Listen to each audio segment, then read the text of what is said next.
मैं डॉक्टर स्मिता मिश्रा, इतिहास विभाग, acting principal, BSR government arts college Alwar. आज मैं आपको बीए पार्ट 1 विषय इतिहास पेपर फर्स्ट एंशंट इंडिया, जिसका टॉपिक है बौद्ध धर्म, जिसका एक भाग हम पहले पढ़ चुके हैं। आज मैं पार्ट सेकंड आपको बताने जा रही हूँ।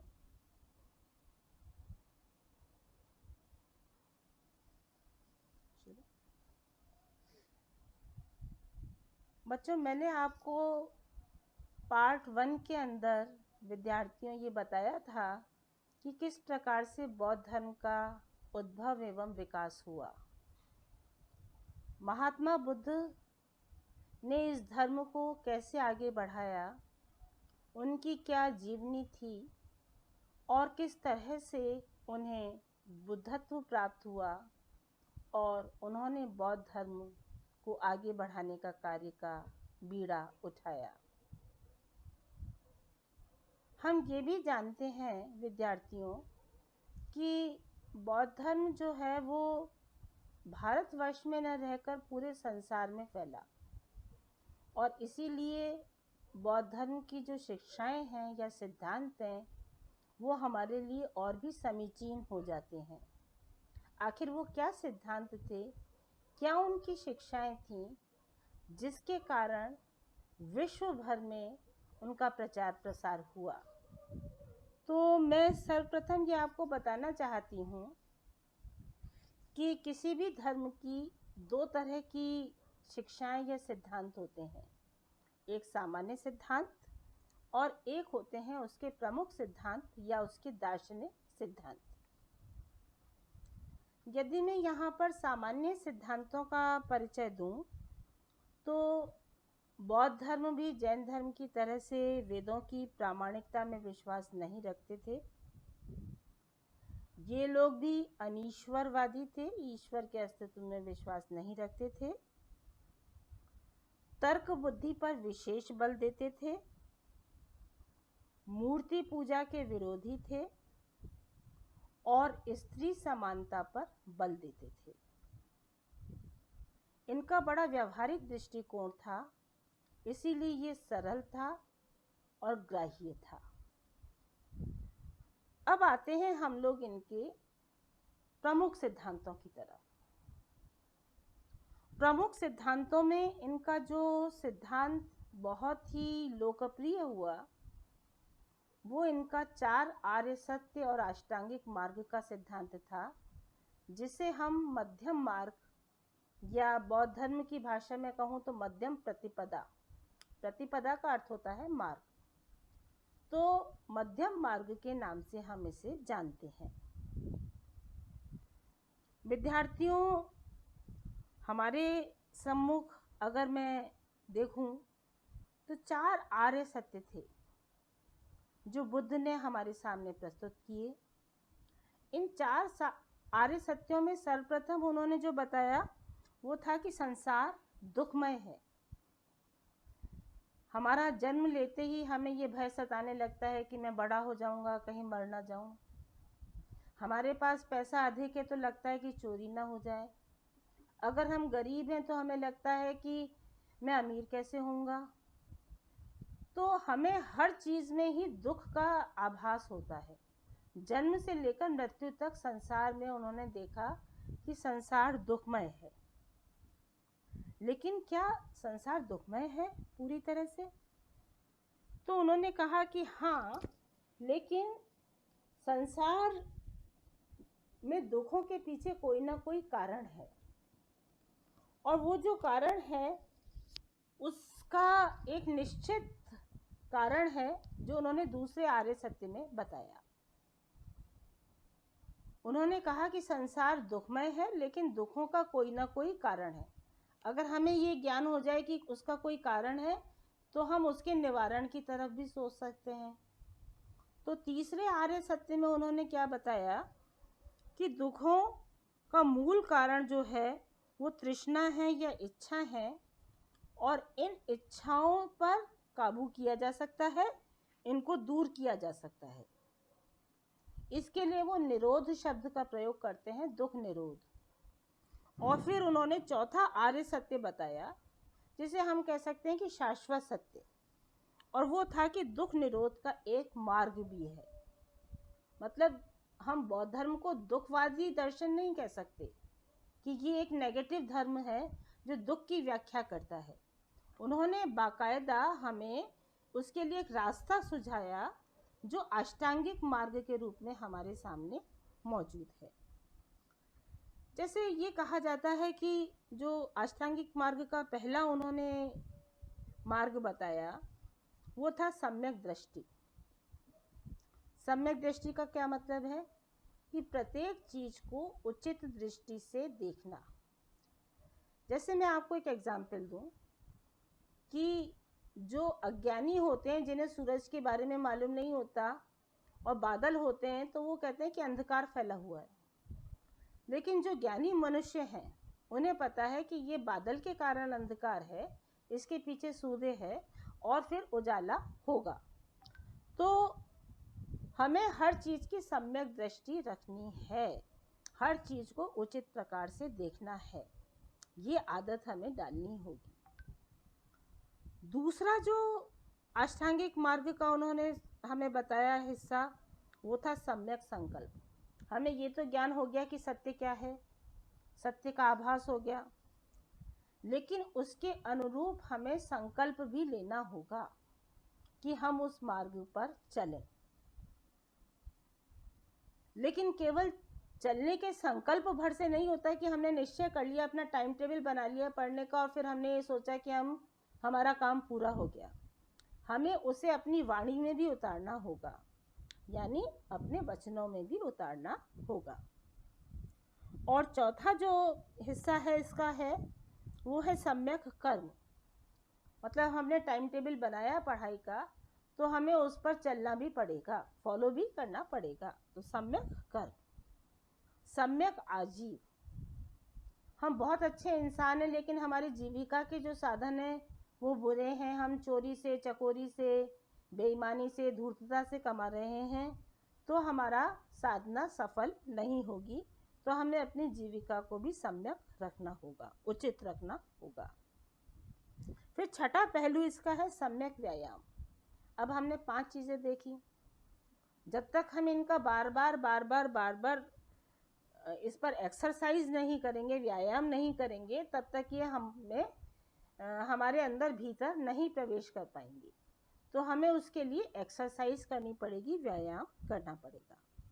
फिर आता है सम्यक स्मृति, कि हमारे कॉन्शियसनेस में भी ये चीज़ें अंकित हो जाएं, हमारी स्मृति में भी ये चीज़ें बैठ जाएं। और जब ये 7 हम स्टेजेस पार कर लेंगे अष्टांगिक मार्ग की, तो फिर लास्ट में आएगी सम्यक समाधि। समाधि के भी 2 हिस्से हैं, संप्रज्ञात और असंप्रज्ञात। एक में हमें अपना बोध रहता है कि मैं हूँ, लेकिन समाधि के दूसरे पहलू में जो हिस्सा है उसमें हम अपनेपन का भी भाव भूल जाते हैं और केवल हमें ये लगता है कि जीव और ब्रह्म एक है। तो इस प्रकार उन्होंने हमें अष्टांगिक मार्ग या मध्यम प्रतिपदा के नाम से एक सिद्धांत दिया, जो एक उनका बड़ा प्रमुख सिद्धांत है। अब इसमें न तो कोई खर्चा है, न कोई यज्ञ है, न कोई पंडित है, न कोई पुरोहित है। ये हर एक आदमी के लिए, हर एक जाति के लिए, हर मनुष्य के लिए आसानी से किए जाने वाला धर्म है। तो इसका जो प्रमुख सिद्धांत है वो 4 आर्य सत्य और अष्टांगिक मार्ग है। अब मैं इसी क्रम में आगे बढ़ रही हूँ कि उनके दार्शनिक सिद्धांत क्या थे। विद्यार्थियों, हालांकि महात्मा बुद्ध से जब पूछा जाता था कि संसार है कि नहीं है, आत्मा है कि नहीं है, तो वो इन प्रश्नों को कह देते थे अव्यक्तानि, मैं इन्हें व्यक्त नहीं करना चाहता। और बौद्ध ग्रंथों में हमें एक उदाहरण मिलता है जो महात्मा बुद्ध दिया करते थे, कि जैसे किसी व्यक्ति के तीर लग गया और हम पूछें कि ये तीर किसने मारा है, क्यों मारा है, ये विष बुझा था या साधारण तीर था? मारने वाले की इंटेंशन क्या थी? हम उसे बजाय अस्पताल ले जाने के, उसका समाधान निकालने के, हम इन ऐसे प्रश्नों में उलझ जाएं जिनका उत्तर हमें मालूम नहीं है। तो इन्हें वो अव्यक्तानी कहा करते थे।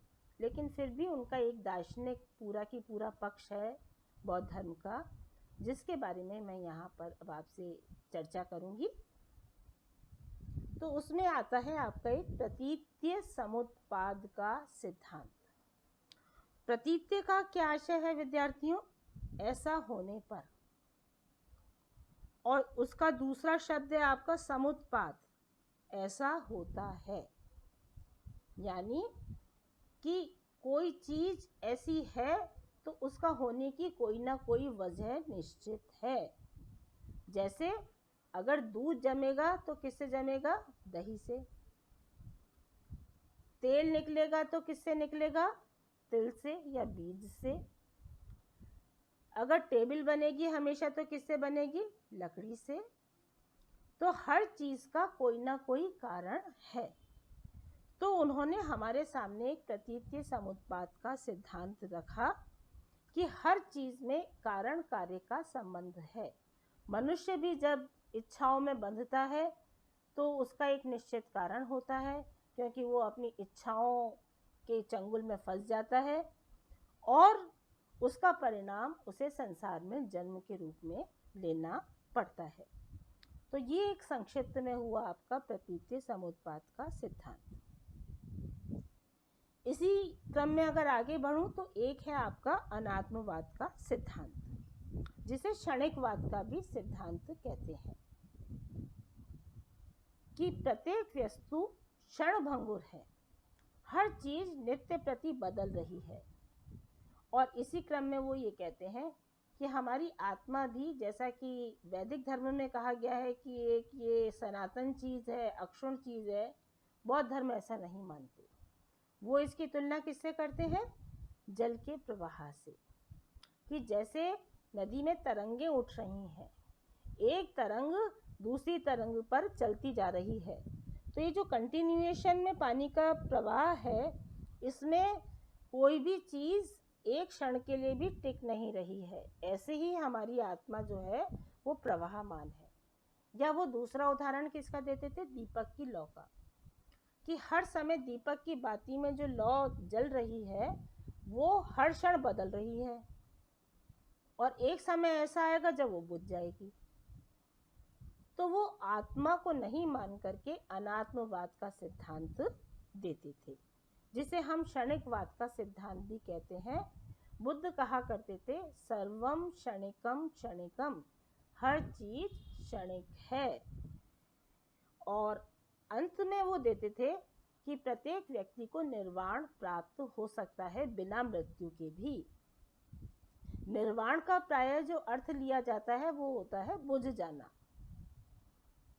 लेकिन यहाँ पर बौद्ध धर्म में जो बुद्ध ने इसको परिभाषित किया, या आगे चलकर बौद्ध धर्मावलंबियों ने इसे परिभाषित किया, वो था कि संसार के जो ये सुख दुख हैं, इन सब से ऊपर उठकर हम जब अपनी इंद्रियों को वशीभूत कर लेते हैं, चार आर्य सत्यों को जान लेते हैं, अष्टांगिक मार्ग को जान लेते हैं, क्षणिकवाद के सिद्धांत को स्वीकार कर लेते हैं, प्रतीत्य समुत्पाद का सिद्धांत पर हम लोग अमल करने लगते हैं, और हम संयमित होकर सम्यक दृष्टि से संसार को जब देखने लगते हैं, उस पर आचरण करने लगते हैं, तो हमें निर्वाण प्राप्त हो सकता है।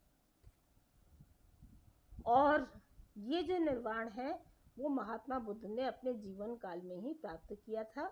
जैन धर्म से कैवल्य कहते हैं, वैदिक धर्म वाले इसे मोक्ष की स्थिति कहते हैं, और महात्मा बुद्ध ने इसे निर्वाण की संज्ञा दी।